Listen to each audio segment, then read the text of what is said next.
What's that one family secret you were never supposed to find out? I was 14 when Dad started dating Regina. Mom had been institutionalized for a mental breakdown at work 4 weeks ago. She was apparently just typing at her computer when suddenly she started going crazy, hitting her coworkers, smashing monitors, and even assaulted her boss, Regina. She was supposedly taken to the hospital, diagnosed with schizoactive disorder, and placed on a 180-day hold. Regina showed up with a casserole and a sympathetic smile just 2 days later. Dad invited her in, and she never really left. At first, it was just dinners where she'd check on us and make sure we were okay. Then she started bringing groceries and helping with homework. Dad kept saying how generous she was to forgive Mom for attacking her. The thing that bothered me most was how happy Dad seemed. Not relieved that someone was helping. Happy. He'd laugh at Regina's jokes and they'd stay up talking after sending me to bed. When I asked about visiting Mom, he'd get this tight look on his face and say she wasn't ready for visitors yet. Regina moved fast. Within 2 months, she had a drawer at our house and was picking me up from school. She'd take me for ice cream and ask questions about Mom. Did she seem stressed before? Did she ever act strange at home? I kept saying no, but Regina would pat my hand and tell me it was okay to admit Mom had problems. The breaking point came the day before Mom was supposed to be released. I knew because I'd been counting down on the calendar in my room. That morning, Dad announced we were going on a surprise weekend trip to a cabin Regina's family owned. My stomach dropped. I told him I didn't want to go, but he said I was being ungrateful. Regina had planned this whole thing for us. We fought the entire car ride up. I kept asking why we had to leave today specifically, and Dad kept deflecting. Regina sat in the passenger seat filing her nails and occasionally murmuring about how this was best for everyone. When we got to the cabin,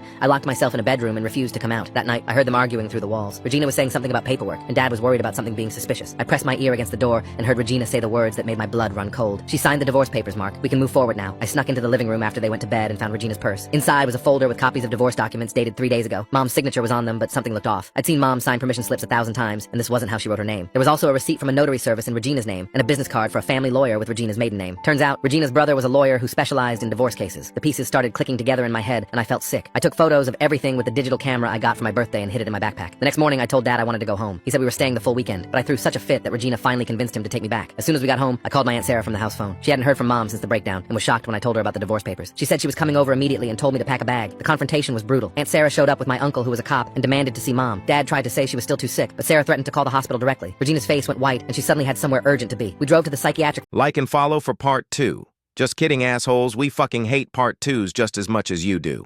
Due to the high volume of video requests, priority will go to those that subscribe to my YouTube. Thank you. Love you.